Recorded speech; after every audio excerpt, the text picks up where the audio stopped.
Hello guys, the participants for this particular exam.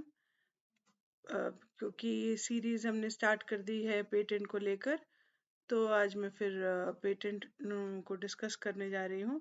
हमने chapter 1 already discuss कर लिया है, तो अब मैं चैप्टर 2 पे आ रही हूँ। और मैंने आपको लास्ट के क्लास में ये बात बताई भी थी कि जो ये चैप्टर 2 है ये इम्पॉर्टेंट है, not only from the perspective of exam, but अगर आप पेटेंट एजेंट बनेंगे तो उस वक्त भी आपको ये चीज़ ध्यान देना होगा कि ये कितना कौन सा इन्वेंशन है, ये होगा या नहीं होगा।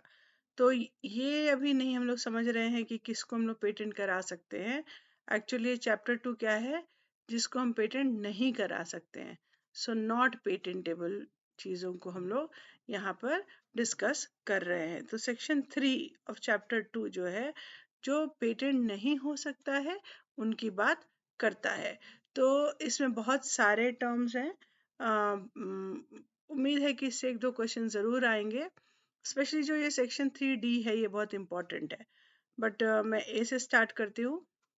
जो ये कह रहा है, ये कह रहा है कि ऐसा फ्रिवलस चीज़, फ्रिवलस इन्वेंशन, मतलब जो फ्रिवलस है यानी जिसका जो बिना सिर पैर का है, जिसमें कोई वैल्यू नहीं है, उस तरह की चीज को आप इन्वेंशन नहीं करा सकते हैं।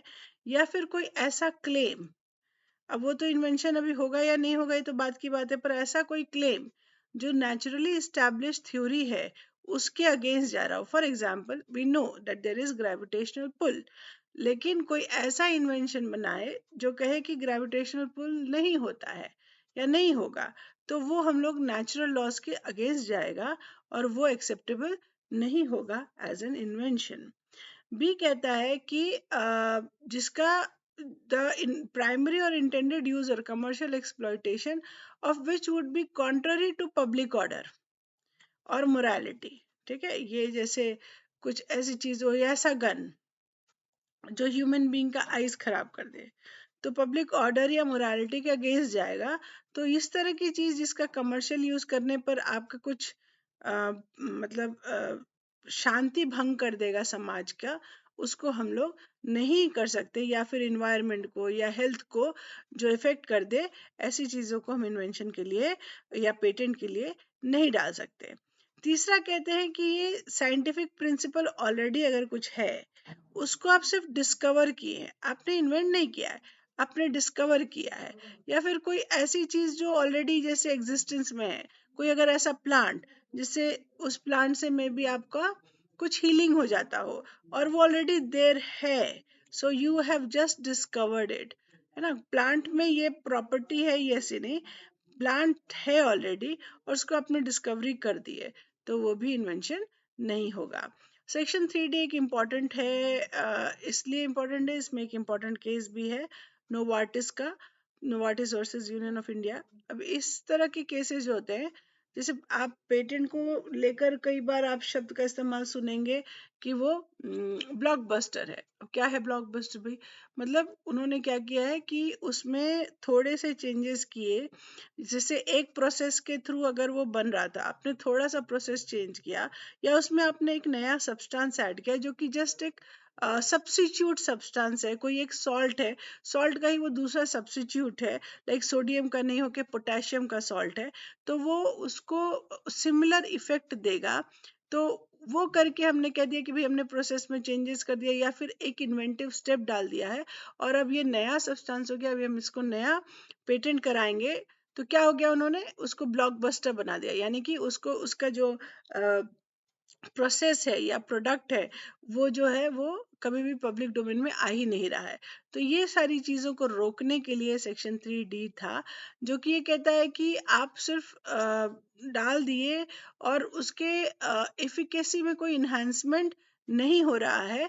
तो जैसे enhancement of the non efficacy of that substance, जैसे कोई दवा है जो कि सर दर्द ठीक कर देती है और आपने उसमें सिर्फ एक सॉल्ट चेंज कर दिया और अभी भी वो सर ही दर्द ठीक कर रही है, तो फिर उसको हम ये एक इन्वेंशन नहीं मानेंगे। सो यहाँ पे salt, esters, ether, polymorph, metabolites, pure form, particle size, isomers, mixture of isomers, complexes, combinations, ये सारे के डेरिवेटिव जो है उसको सेम सब्सटेंस माना जाएगा अनटिल अनलेस। तो यहाँ पर ये उन्होंने एक ओपन स्टेटमेंट दे दिया है, until unless they differ significantly in properties with regards to efficacy, तो वो नहीं होगा। ई यानी 3E, जिसमें सिर्फ आपने क्या किया कि सिर्फ मिक्सचर बनाया और एक मिक्सचर बना के कह दिया कि देखो अब ये नया सब्सटेंस हो गया, अब आपका एक नया इन्वेंशन हो गया, तो उसको भी वो नहीं करेंगे। उसके अलावा अरेंजमेंट और रीअरेंजमेंट कर दिया या आपने डुप्लीकेशन कर दिया नोन डिवाइसेस का। जैसे मान लीजिए आप चिप देखते हैं, तो चिप में आप दो तीन कंपोनेंट्स हैं, वो एक तरह से अरेंज्ड हैं, अरेंज होके कुछ करते हैं, अब उसके अरेंजमेंट को आपने चेंज कर दिया तो वो एक्चुअली नहीं होगा। या फिर जैसे जूसर मिक्सर ग्राइंडर है, तो उसको आपने बेस अगर मगर मिक्सर रहा, आपने उसका बेस बना दिया जूसर, और जूसर अलग से एक काम करता है, मिक्सर अलग से, ग्राइंडर अलग से, सिर्फ आपने बेसिस चेंज कर दिए, तो अगेन वो इन्वेंशन नहीं होगा। मेथड ऑफ एग्रीकल्चर और हॉर्टिकल्चर नहीं होगा, क्योंकि इसके लिए अलग ही एक्ट है जो कि अप्लाई होता है। कहता है आई यानी 3 का I, any process for the medicinal, surgical, curative, prophylactic, diagnostic, therapeutic और other treatment of human being और any process for similar treatment of animals, इन पे हम ट्रीटमेंट करने के लिए एक प्रोसेस सिर्फ इसलिए क्योंकि वो उसको डिजीजेस से फ्री कर देगा या फिर उसकी इकोनॉमिक वैल्यू बढ़ा देगा। यानी मतलब मान लो एक ह्यूमन बीइंग का प्लास्टिक सर्जरी कर देंगे, तो ये क्या है, ये सिर्फ प्रोसेस है, मेडिसिन की बात नहीं हो रही है यहाँ पे प्रोसेस की बात हो रही है। ऐसा प्रोसेस जो उनको फ्री ऑफ डिजीज कर दे या फिर उनकी इकोनॉमिक वैल्यू को बढ़ा दे, यानी ज्यादा दूध देने वाली गाय बन जाए, ठीक है, या ज्यादा मीट देने वाली का जानवर बन जाए, तो इस तरह का चीज को हम लोग इन्वेंशन नहीं करवा सकते हैं। Plants and animals in whole और any part thereof other than micro organisms, आपको बुडापेस्ट ट्रीटी मैंने पिछले क्लास में बताया था, तो ये जो माइक्रो ऑर्गेनिजम्स है, इफ यू रिमेम्बर, वो बुडापेस्ट ट्रीटी के अंडर में आता है। तो ये कह रहा है कि प्लांट एनिमल्स पूरी तरह से या उसका एक पार्ट अगर माइक्रो ऑर्गेनिज्म नहीं है और वो सिर्फ वेराइटीज है, स्पीशीज है, अलग अलग बायोलॉजिकल प्रोसेस है उनको प्रोपोगेट करने के लिए या प्रोड्यूस करने के लिए, तो उसको हम लोग नहीं कर सकते, क्योंकि आपको पता है कि प्लांट वेराइटीज एक्ट जो है अलग से बना हुआ है। उसके अलावा मैथमेटिकल और बिजनेस मेथड और कंप्यूटर प्रोग्राम पर से और ए लॉगरिदम नहीं हो सकता है। तो आप पूछेंगे फिर कहाँ हो सकता है, तो ये कॉपीराइट में जाता है। कंप्यूटर प्रोग्राम पर से जो है वो कॉपीराइट में रजिस्टर होता है, क्योंकि वो एक प्रोसेस है, उसके वर्ड्स हैं, लेबलिंग्स हैं, नंबर्स हैं, उनको हम लोग इन्वेंशन नहीं मान सकते। इसलिए जैसे एप्स वगैरह होते हैं, तो इंटरफेस आप भले करवा लीजिए, पर ऐप को आप पेटेंट नहीं कराते हैं।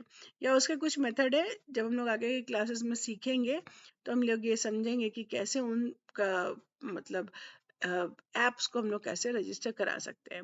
Literary, dramatic, musical, artistic work या कोई भी ऐसी एस्थेटिक क्रिएशंस, जैसे मान लीजिए मनीष मल्होत्रा की डिजाइनर ड्रेस है, उस तरह की चीजों को आप नहीं करा सकते। सिनेमेटोग्राफ वर्क को, टेलीविजन प्रोडक्शन को नहीं करा सकते। रीजन बीइंग ये सब किस में आते हैं, ये सब जो है कॉपीराइट में आते हैं, ठीक है, तो इनको हम लोग यहाँ पे नहीं करा सकते हैं, आपको उसके लिए कॉपीराइट में जाना पड़ता है।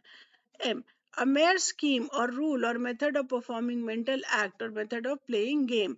तो जैसे मान लीजिए कसिनो है, कसिनो में हम एक स्पेसिफिक तरह से कार्ड्स फेंकते हैं, तो मेरा वही पत्ता आता है, और ये हम मेंटल गेम या मेथड से ये सीख चुके हैं, और अब हम इस स्कीम को चाहते हैं कि रजिस्टर करा लें एज अ इन्वेंशन, तो ये वैसे नहीं होगा। अगेन आपको जाना पड़ेगा कहाँ, कॉपीराइट में इसको कराने के लिए। प्रेजेंटेशन ऑफ इंफॉर्मेशन, वो भी अगेन जैसे मेथड ऑफ प्रेजेंटेशन, पीपीटी बनाया है, फ्लो चार्ट बनाया है, ठीक है, तो नहीं हो सकता। टोपोग्राफी ऑफ इंटीग्रेटेड सर्किट नहीं हो सकता है, क्योंकि इसका सेमीकंडक्टर एंड इंटीग्रेटेड सर्किट्स का अलग से एक्ट है 2000 में जो आया था, तो वो अलग से इस पर डील करता है।